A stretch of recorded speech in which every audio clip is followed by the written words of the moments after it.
আমরা কুয়াকাটা থেকে লিভ নিচ্ছি।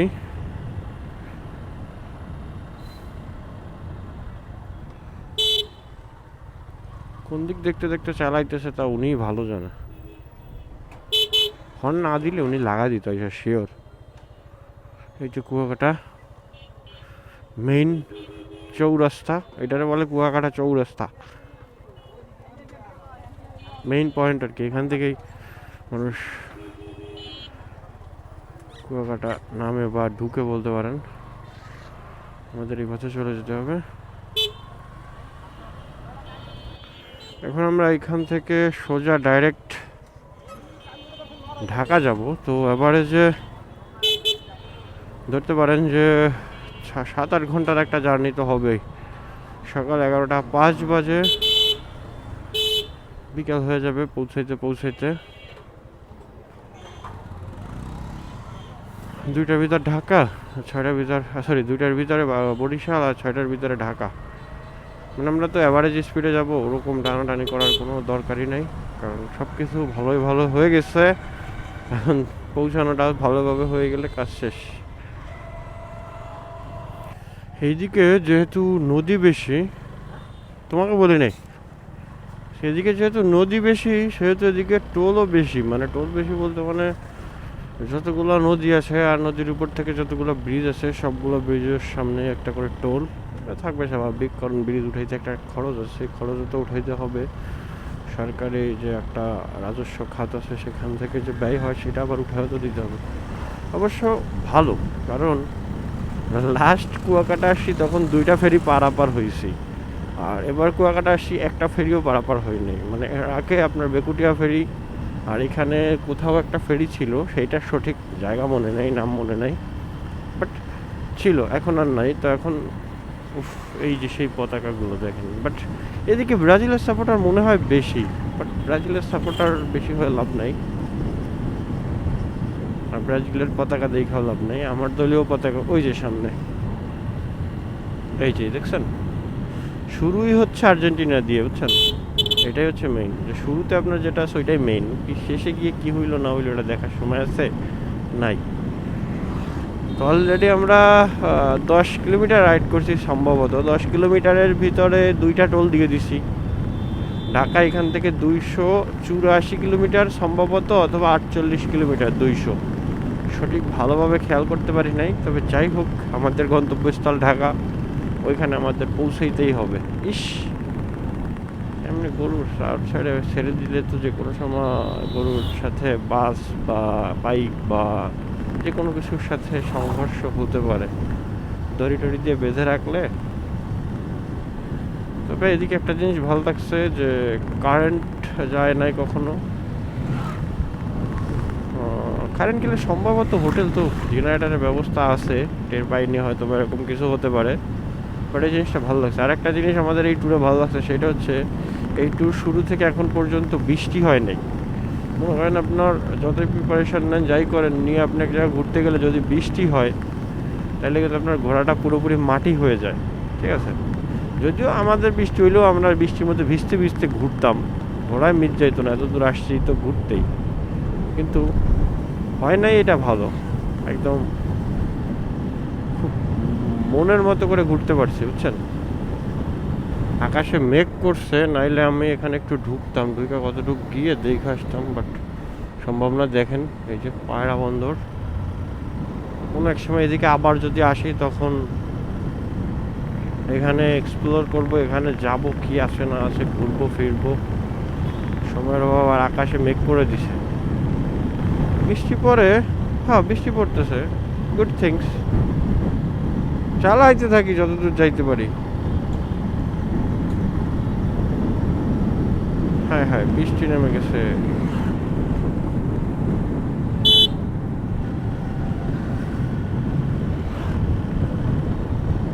আগাইতে থাকি যতটুকু আগাইতে পারি, এত প্যারা নাই।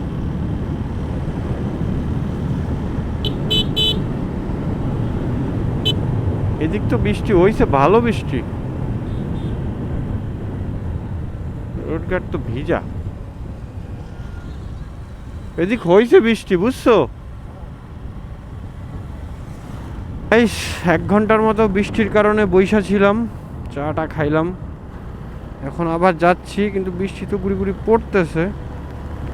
জানি না আসলে কতক্ষণ রাইড করতে পারবো। যতক্ষণই পারি দেখি, যতটুকু সামনে পৌঁছাইতে পারি ততটুকুই লাভ। ওয়েদার আজকে সকালে বললাম না রওনা দেওয়ার সময়, যে কয়দিন আসছি ঘুরছি ফিরছি বৃষ্টি পড়ে নাই, উপরওয়ালা আমাদের কথা শুনে ফেলছে। তো চিন্তা করলো যে হয়তোবা আমরা বৃষ্টি মিস করছি এই কয়দিন, যে কারণে সে মানে আমাদের কথা চিন্তা করে বৃষ্টিটা দিয়েই দিল।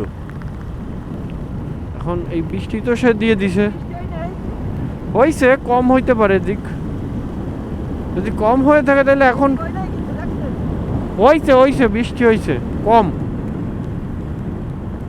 রাস্তা তো ভিজাই একেবারে, তো আর শুকনা না। পিচ্ছি বাচ্চা পোলা পান দেখলেই ভয় লাগে, দৌড় টোড় দিলে তো সব একদম সামনে দিয়ে দৌড় দিবে। ওকে গাইস, যেতে থাকি যত দূর যাওয়া যায়। বৃষ্টি গুড়ি গুড়ি পড়তেছে, কিন্তু বৃষ্টির কথা চিন্তা করলে হবে না। বৃষ্টির কথা চিন্তা করতে গেলে আমার মনে করেন যে যাওয়া হবে না আজকে। আমি খেয়াল করি নাই, আমি খেয়াল করি নাই। আমাকেও এত 1-1.5 ঘন্টা বৃষ্টির মধ্যে দাঁড়ায় রয়েছি, মানে এই জন্য চিন্তা করছি যত তাড়াতাড়ি যাইতে পারে। আমাদের আবার ঢাকায় যাইতে হবে ইমার্জেন্সি আজকের ভিতরে। আমাদের তো ইচ্ছা ছিল দুইটায় রওনা দেবো। এখন ওই তো এখন তো বৃষ্টি কমে গেছে, এই জন্য টান দিছি। এখন আপনারা রওনা দেবেন কবে? কালকে রওনা কি কালকে দেবেন? তাইলে আর কি ঘুরবেন আর কি করবেন?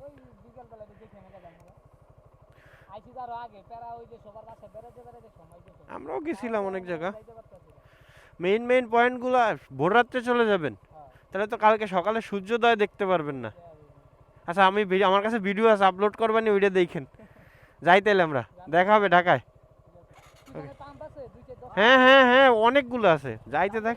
ওকে ভাই, ওকে ওকে। বিষয় হচ্ছে আমাদের এই রাইডে ওদেরও আসার কথা ছিল, বাট ওদের রিলেটিভস আছে বরিশালে, সেইখানে স্টে করছে এই 2-3 দিন, যে কারণে ওরা আসে নাই। এখন ওরা আজকে যাচ্ছে কুয়াকাটা, আর আমরা আজকে ব্যাক করতেছি ঢাকা। ওরা আবার কালকে সকালে ব্যাক করবে। ওরা চিনেন হয়তো বা আপনারা সবাই কম বেশি। হচ্ছে আপনার ওই কিছুদিন আগে একটা সাবস্ক্রাইবার বা ফলোয়ার্সকে একটা ক্যামেরা কিনে দিয়েছিলাম, মনে আছে? তো হচ্ছে সে ওর এপি পেজ হচ্ছে মোটো ব্লগার রাকিব 2.0, ও টুকটাক কন্টেন্ট বানায়, এই জন্যই ক্যামেরা নেওয়া ওর। টানাটানি করলেই আগে আগে পৌঁছাইতে পারবো, তাছাড়া এমনি লেট হয়ে গেছে 1 ঘন্টা।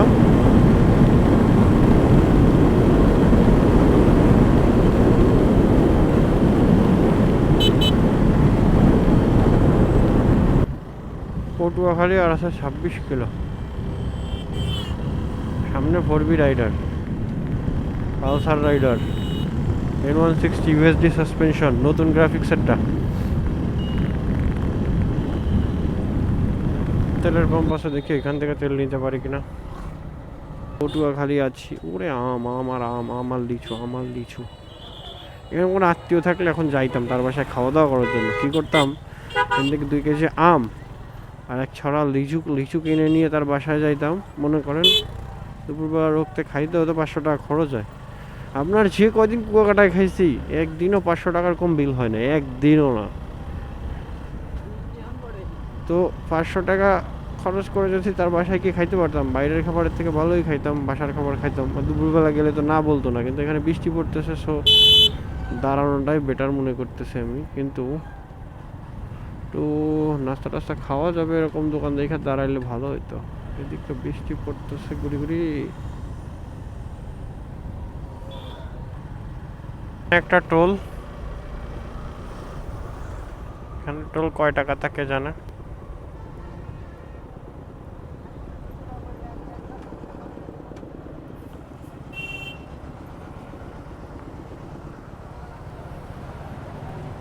কয় টাকা? এই হচ্ছে পায়রা সেতু।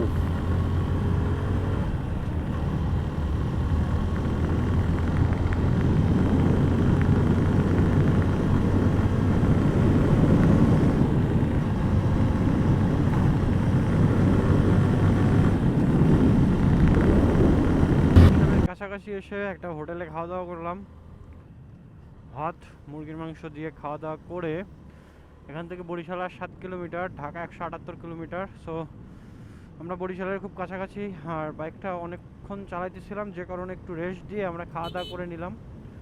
সাদা গাছে ফুল ফুটে রয়েছে, এগুলারে কি ফুল যেন বলে, দেখতে সুন্দরই লাগে, রোড সাইডে লাগায় রাখছে। 7 কিলোমিটার আছে আমাদের বরিশাল পৌঁছানোর। বরিশাল পৌঁছানোর পরে আমরা ঢাকার রুটে চলে যাব।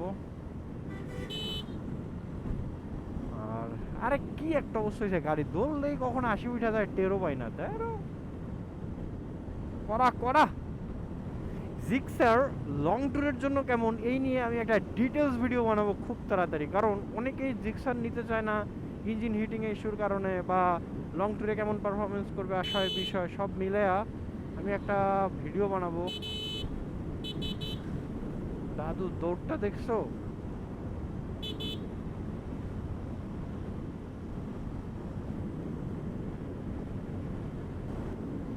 এইদিকে একটা জিনিস দেখলাম যে রাস্তাঘাটে কোনো পুলিশ নাই, মানে কোনো রকম কোনো প্যারা নাই, পুলিশের প্যারা আমি পাইলাম না টোটালি।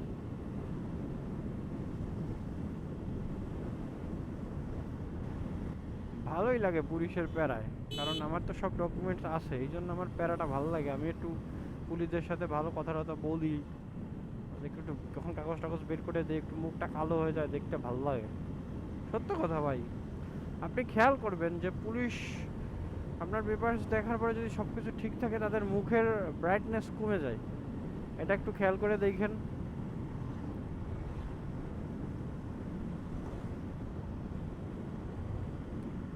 আর একটা কি বলে ব্রিজের সামনে চলে এসেছি আমরা, বা সেতু বলতে পারেন। এটা হচ্ছে খয়রাবাদ সেতু।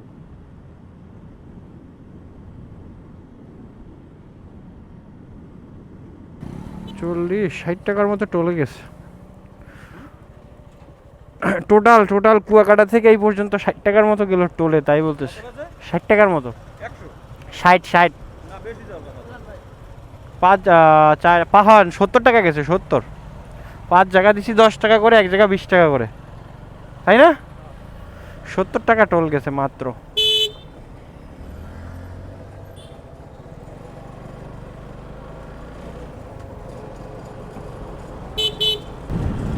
দুপুরবেলা তো অনেক গরম লাগতেছে।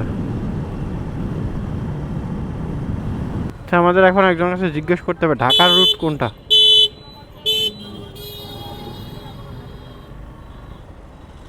এসব জিজ্ঞেস করতে পারো? হ্যাঁ,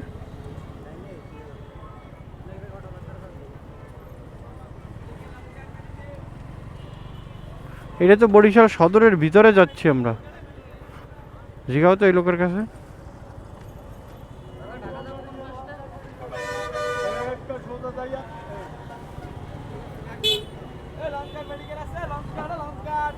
লঞ্চঘাট মেডিকেল আমরা যাচ্ছি এখন। আমরা অলরেডি বরিশালের ভিতরে আছি, বরিশাল ঢুকে পড়ছি।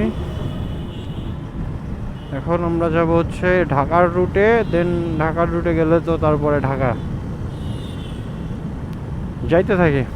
আর কত 3-4 ঘন্টা লাগতে পারে সর্বোচ্চ, গেলেই তো চলে গেলাম।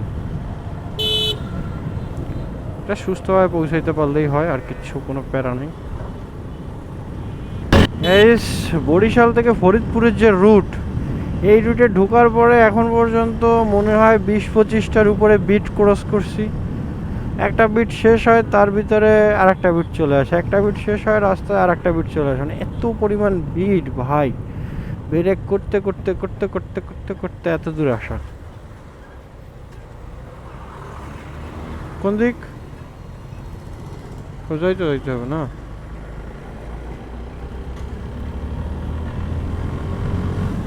সামনের এই হেফজেটটা ভাবতেছে কি তার সাথে আমি পাল্লা দিচ্ছি, সে আমার আগে যাচ্ছে আমি তার আগে যাচ্ছি। ব্যাপারটা মোটেও তাই না, কারণ এফজেডের সাথে পাল্লা দেওয়ার কোনো প্রশ্নই আসে না। আমি রাস্তাঘাটে পাল্লা পাল্লি এগুলো করি না, কোনো দরকার নেই। আমি আমার মতো চালাই, তারা তাদের মতো চালায়।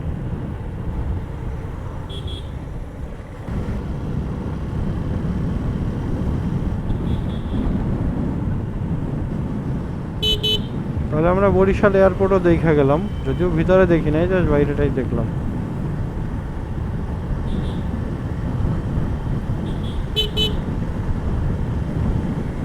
এরকম রোড হইলে ঠিক আছে, গাছের ছায়া পড়বে, রোদ কম হবে, তাহলে ঠিক আছে। আছি উজিরপুরে, এরপর আছে ফরিদপুর, সব পুরের মধ্যে আছি আমরা গাইস।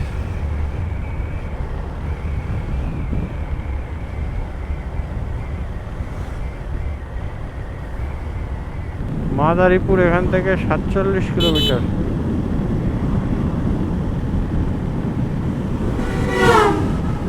এখানে মেবি একটা মন্দির, এটা কি মন্দির?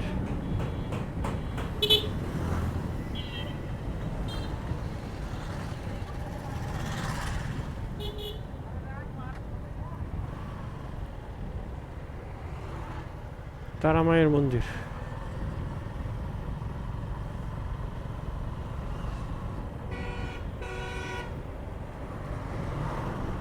এখানে আম বিক্রি হচ্ছে, নিজেদের বাগানের আম।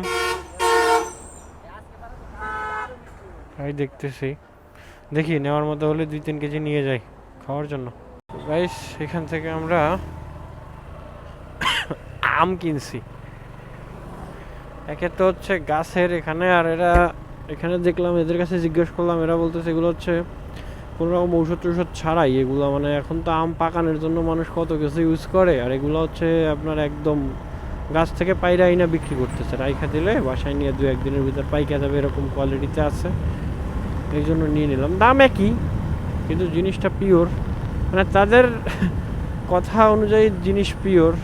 এখন দেখি খাওয়া দাওয়ার পরে কি অবস্থা হয়।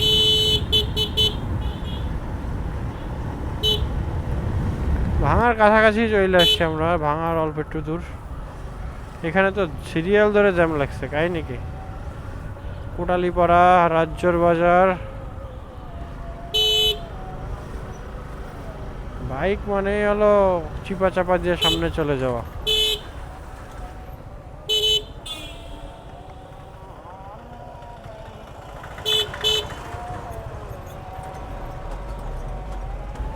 আমরা এখন বর্তমানে টেকের হাটের ভিতরে আছি।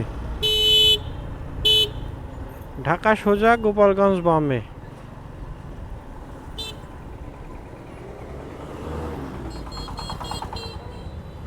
ভাঙ্গা, ফরিদপুর, ঢাকা সব সোজা, আর গোপালগঞ্জ গেলে একটু সামনে গিয়ে বামে। পুলিশ দাঁড়ায় আছে এখানে বহুত পরিমাণ।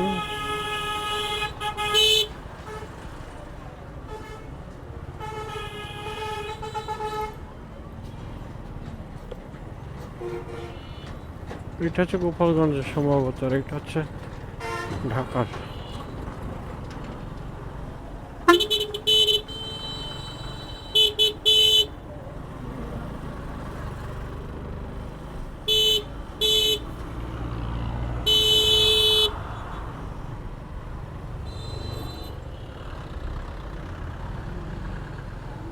এইখানে আমরা 20-25 মিনিট বইসা চা নাস্তা খাইলাম, গাড়িরও রেস্ট দিলাম, আর ক্যামেরাও মোটামুটি চার্জ হয়ে গেছে। এখন আবার আমরা রওনা দিলাম।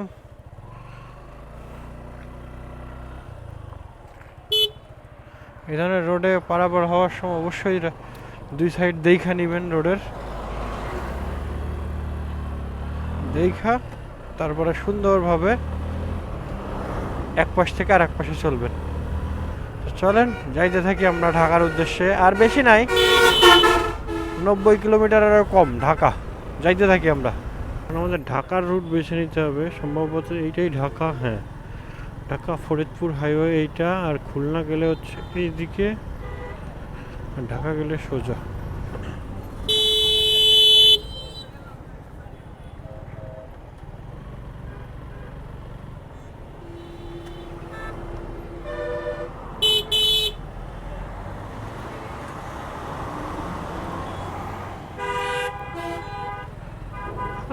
আসলে মফিজ আগেও একজন এই নিয়ে কথা বইলা গেল, ওনারে দেখলাম উনি ঢুকাই দিতেছে, ওনারে মানা করে গেল, আবার বৈশা বৈশা ঢুকাইতেছে ওইখানে। মফিজ হয় কেমনে এটাই বুঝি না।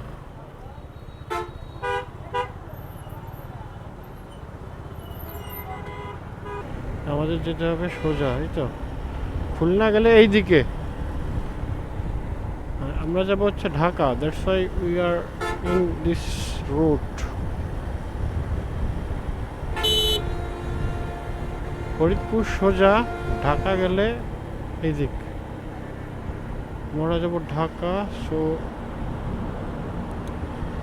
আমাদের যেতে হবে এদিকে।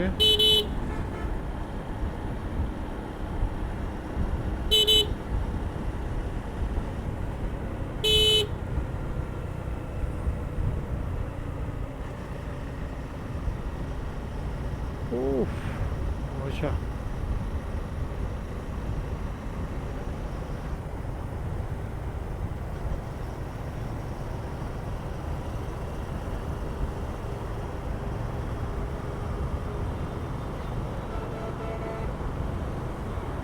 ঢাকা সোজা,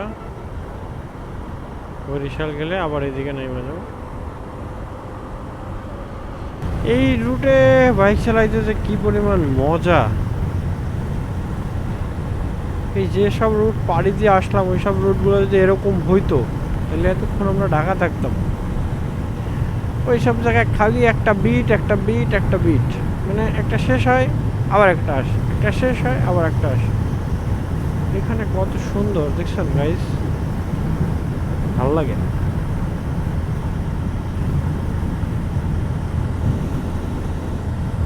রুফটপ,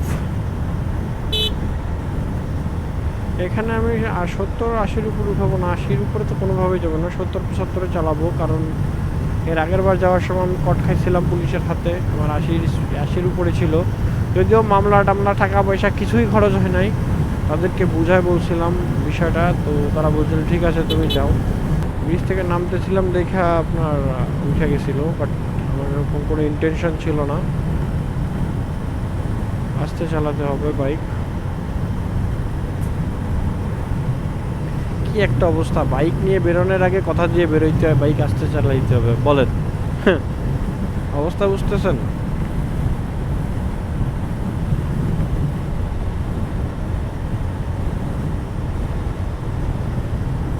রোড সাইডের গাছগুলো দেখেন কি সুন্দর সুন্দর সুন্দর গাছ আছে, বুঝছেন?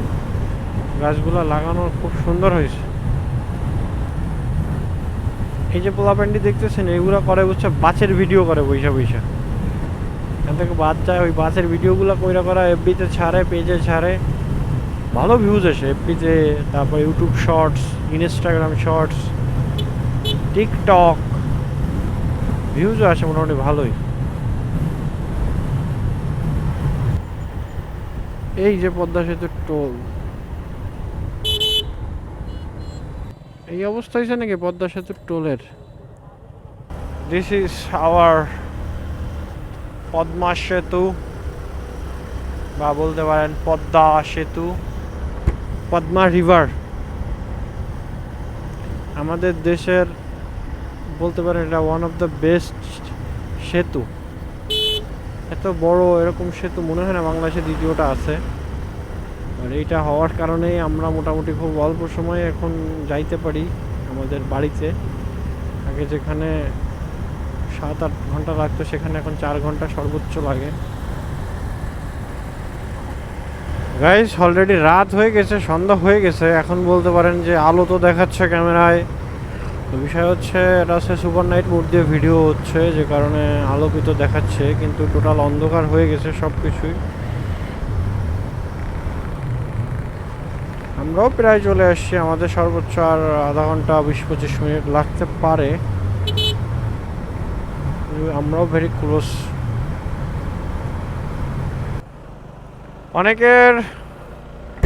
অনেকের প্রশ্ন থাকতে পারে যে আমি যে আপনার কুয়াকাটা থেকে ঢাকা আসলাম টোটাল কত টাকা টোল দিলাম। তো অ্যাভারেজ আমি কোথায় কত টাকা কোন কোন জায়গায় কত টাকা দিয়েছি তা সঠিক বলতে পারবো না, মানে জায়গাগুলোর নাম। কিন্তু আপনার কুয়াকাটার ওইখানে আপনার 4 জায়গা দিছি হচ্ছে 10 টাকা করে 4টা টোলে, আর একটা টোলে হচ্ছে 20 টাকা এই। আর এই দিকে হচ্ছে আপনার একটায় 20 টাকা, একটায় 10 টাকা, একটায় 100 টাকা, আর একটা হচ্ছে আবার সামনে একটা আসবে সেটা 10 টাকা। তো তো টোটাল অ্যাভারেজ 200 টাকার মতো টোল লাগে ঢাকা থেকে কুয়াকাটা যেতে বা কুয়াকাটা থেকে ঢাকা আসতে। যদি আপনি এই আপনার ঢাকা কুয়াকাটা এই আপনার ইসের মাদারীপুরের যে রোড, মাদারীপুর বলে না কি এটা জায়গাটার নাম ঠিক বলতে পারবো না, এই তো আপনার বরিশালের যে রুট, বরিশালের রুট নিয়ে যদি আপনি কুয়াকাটা যান ঢাকা থেকে, তাহলে আপনার টোটাল 200 টাকা 210 টাকা ধরেন সর্বোচ্চ টোল দেওয়া লাগবে, বুঝছেন? তো কালকে আমাকে এক ভাই প্রশ্ন করছিল যে ভাই আপনি কুয়াকাটা গেছেন কি ঢাকা থেকে, আপনার কত টাকা টোল লাগলো?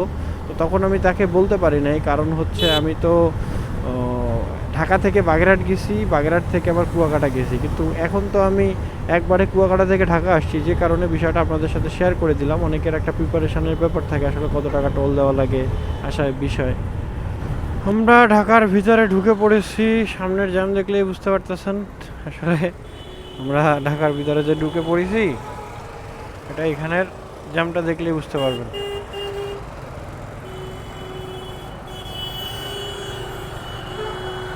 এটা পার হইলেই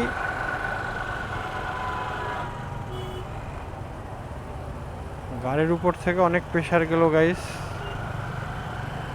thank you Suzuki.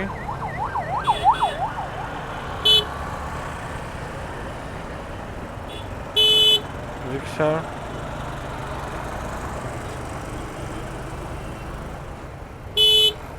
So guys আমরা ঢাকার ভিতরে চলে এসেছি, এখন জাস্ট আমাদের বাসা পর্যন্ত যেতে পারলে হয়। আমরা সেফলি ঢাকা আসছি, বাসা পর্যন্ত সেফলি চলে যাব। দারুণ একটা জার্নি ছিল, খুব এনজয় করছি জার্নিটা, আপনাদের সাথেও শেয়ার করলাম পুরো জার্নিটা। তো দেখা হবে পরবর্তী কোনো ভিডিওতে, ততক্ষণ পর্যন্ত সবাই ভালো থাকবেন, সুস্থ থাকবেন, এই নিয়ে শেষ করতেছি আজকের ভিডিও।